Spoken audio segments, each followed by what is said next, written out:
where you can see down here on this chart on the bottom, they've had about a 30% decrease in just 1 year from 2022 to 2023 in overdose calls, and the people who I work with are reporting to me that it's still going down.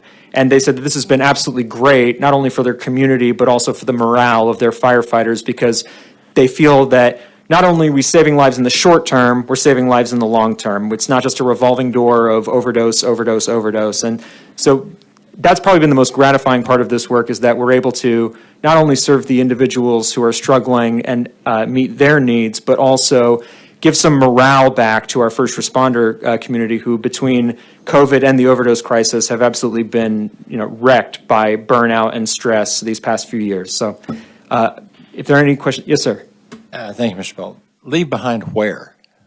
On the scene. So for example, if they respond to an overdose, they bring the person back to consciousness with naloxone. They say, do you want to go to the hospital? And like 80% of overdose patients do, they refuse to be transported to the hospital.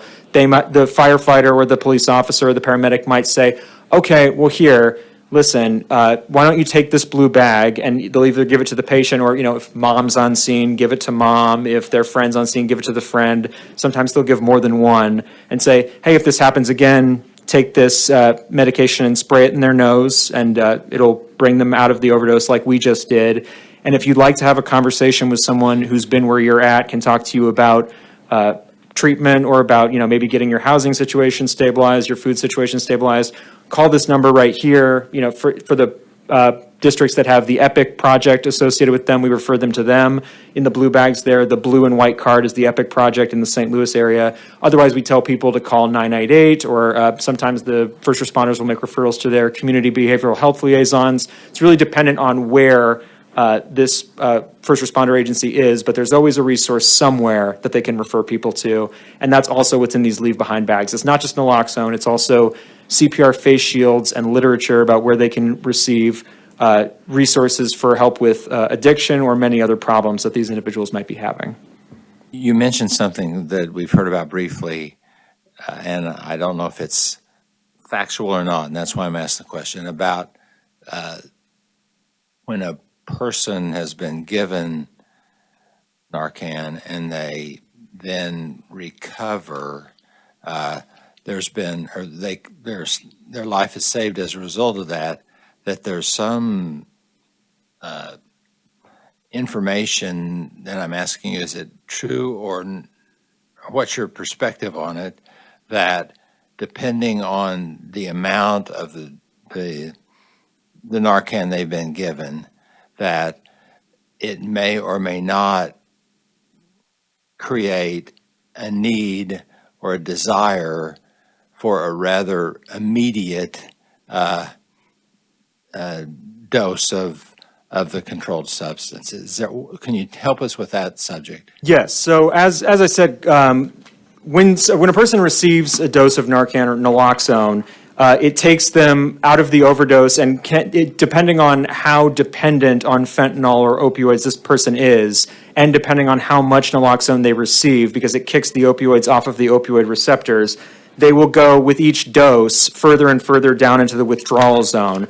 So that can create an effect of, if the person is just left to their own devices and said, take care, see you next time, that can create a system where the person is much more likely to go out and try to use more illicit substances to relieve themselves of those withdrawal symptoms, which is why, and Dr. Kroll alluded to this in her testimony, one of the big initiatives that we do at the first responder side of our house is by getting buprenorphine onto the ambulances, so that a paramedic, if they revive somebody, and that person is starting to feel sick as a result of receiving the naloxone, that paramedic can start buprenorphine treatment right there on scene to make the person feel better, which is obviously a win, have much less craving to go out and use substances again, which is also a win.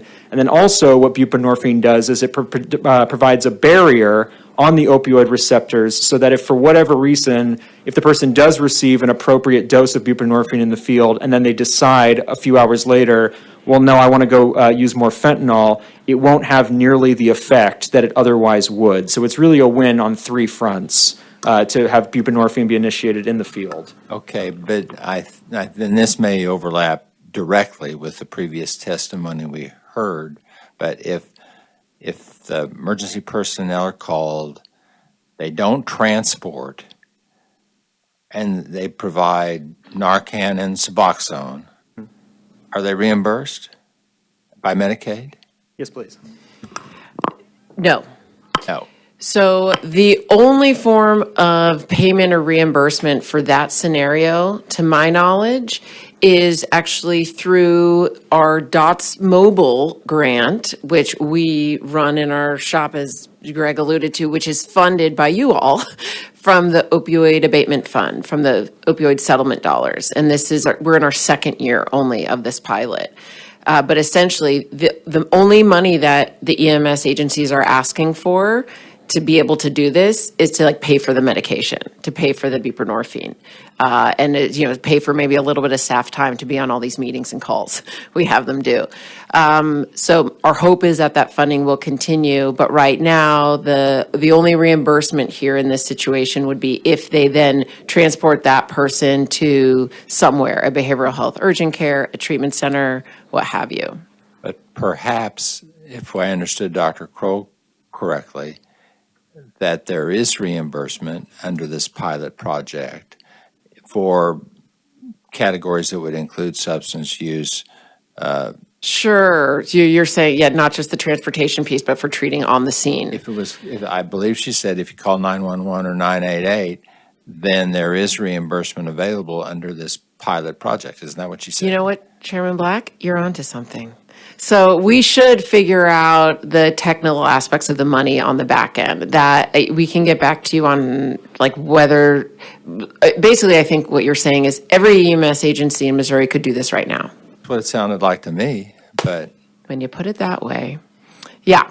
So we will do some homework on the money piece. And I think if that is indeed the case, then we should be ramping it up. I mean, I think a big reason why we haven't gone that route is, as Dr. Kroll said, this money was set to end in September, a month ago. So we weren't trying to ramp up the whole state to start doing something if it was about to end. And about to end, I mean, that's what we're here for. Well, and that's why I think she's saying her ask was continue this pilot. Don't make it a pilot anymore. Turn it into the law of the land so that going forward, EMS can transport people wherever and get paid for it, and they can do in-home or on-scene treatment and get paid. Now, whether that was through statute or regulation, I think is the question. How much do we need to bill to get up there and get sponsored to continue this pilot? That's your expertise, not mine. But I think she is here to say that our end state should be that this is no longer a pilot, but this is something that any EMS agency can do.